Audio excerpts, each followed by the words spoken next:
Dans un premier temps, vous allez vous mettre les uns derrière les autres et on va faire un jeu de la ligne. Un jeu pour parler des sujets tabous avec des élèves de seconde. Sexualité, contraception, égalité homme-femme.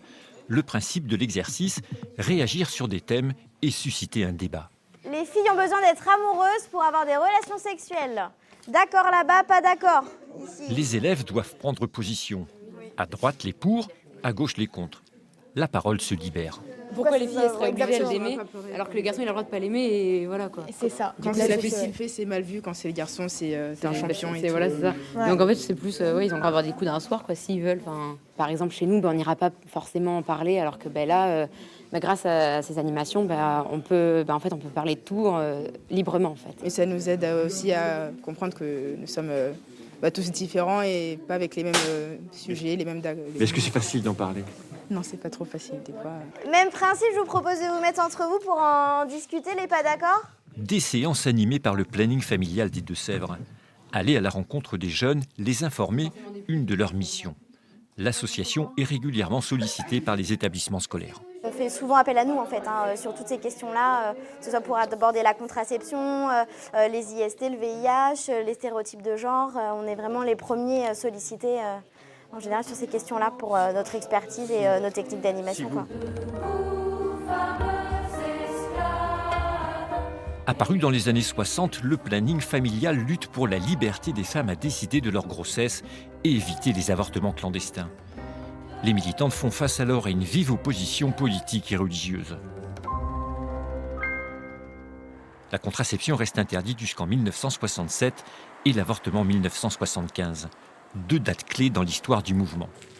Dans les Deux-Sèvres, l'association existe depuis 20 ans. Et puis juste ici, le cœur du planning familial, donc la salle d'entretien. Nous allons pouvoir mener un entretien de conseil conjugal et familial avec les personnes qui le souhaitent. Ouais, on rentre mardi soir.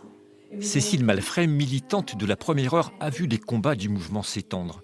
Si la lutte pour l'avortement et la contraception perdure, de nouvelles thématiques apparaissent. Aujourd'hui, et notamment les jeunes, demandent à ne plus être soit garçon, soit fille. Mais disent, voilà, moi je me sens peut-être un peu neutre ou un peu entre les deux, ou j'étais plutôt assignée à être un garçon et j'ai envie d'être une fille. Donc c'est laisser la libre expression et permettre que ces personnes-là, elles soient accueillies dans leur diversité et pas stigmatisées, pas rejetées. Autre lieu, autre mission. Nous sommes à Parthenay, à une quarantaine de kilomètres de Niort.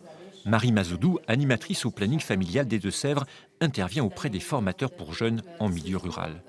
Sexualité, violences faites aux femmes, contraception partagée, elle aborde ici tous les thèmes. C'est un moyen barrière, c'est une méthode barrière on met au fond du vagin, pareil, et qu'on met avant le rapport et qu'on garde 6 heures après. C'est comme le diaphragme. Équipés de mallettes de contraception, ces professionnels vont désormais devenir des référents santé dans leur établissement. Une nécessité en zone rurale. Les lieux ressources en ruralité sont très limités.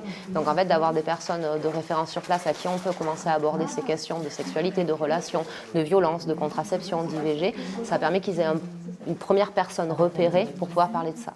Avec une vingtaine de membres, dont 3 professionnels, le planning familial des Deux-Sèvres est engagé sur tous les fronts. Aujourd'hui, c'est au tour de la procréation médicalement assistée de s'inviter dans les débats. Merci à vous.